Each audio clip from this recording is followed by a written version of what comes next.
Bienvenue à chacune et à chacun pour ce moment de méditation. Nous partirons aujourd'hui de la dernière parabole que Jésus raconte dans l'évangile de Matthieu. C'est au chapitre 25, les versets 31 à 46. La scène est grandiose. À la fin des temps, le Messie, le Fils de l'homme, tel un roi, place à sa droite toutes celles et ceux qui lui ont donné à manger, à boire, qui lui ont donné de quoi se vêtir, qui lui ont rendu visite quand il était malade ou en prison. Et celles et ceux qui ne l'ont pas fait sont placés à sa gauche. Mais en fait, les uns et les autres n'y comprennent rien. Ils disent « Quand avons-nous vu assoiffé, affamé, nu, malade ou en prison ?»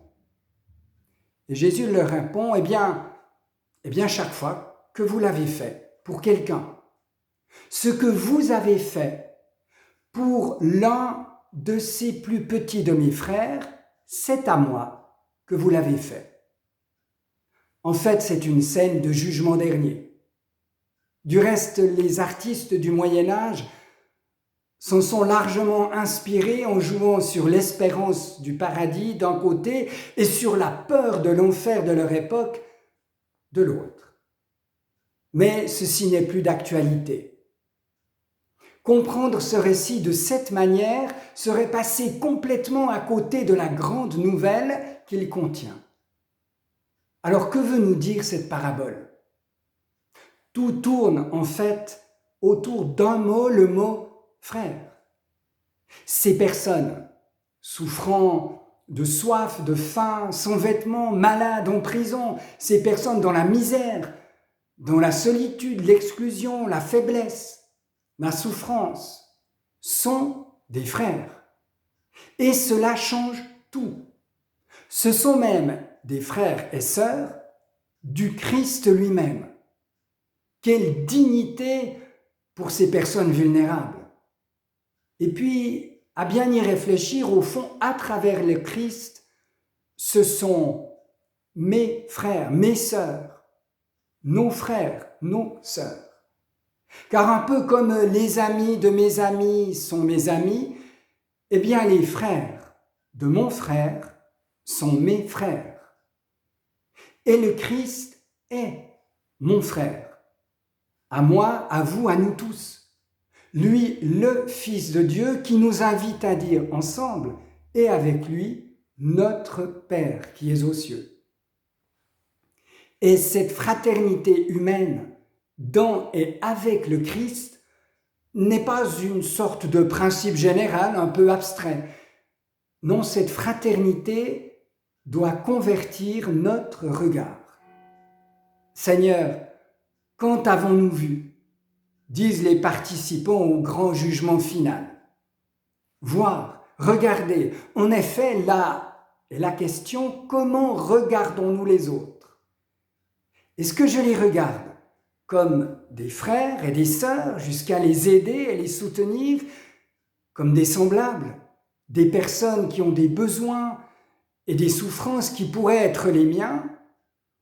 Ou bien est-ce que je vais détourner le regard sans me sentir concerné ?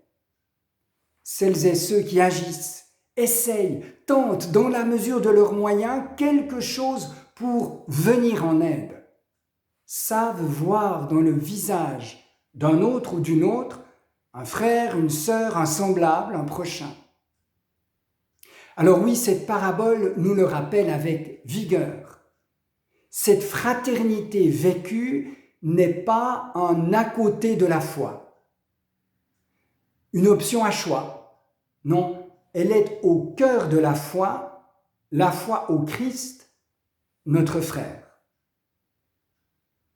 Encore faut-il ajouter qu'il serait particulièrement contradictoire avec la grâce et le pardon de Dieu de faire de cette parabole une machine à angoisse, l'angoisse de ne jamais en faire assez pour les autres.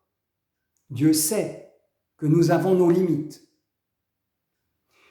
Mais il faut la recevoir comme une invitation, alors certes, profonde et exigeante, mais bien comme une invitation à entrer dans une fraternité agissante qui donne sens à notre monde et à notre vie. Et puis en ce temps de pandémie, nombre de personnes sont malades, risquent de perdre leur emploi, sont mis sous stress en permanence dans les hôpitaux ou ailleurs, ou dépriment ou vont mal. Alors, vivre ensemble comme des frères et sœurs, dans le meilleur sens du terme, en prenant soin les uns des autres, serait-ce à distance, ou en acceptant les uns pour les autres des concessions, des restrictions, et d'une actualité brûlante. C'est au cœur de la période que nous traversons, au cœur de notre vie et de notre foi. Bonne suite à chacune et à chacun.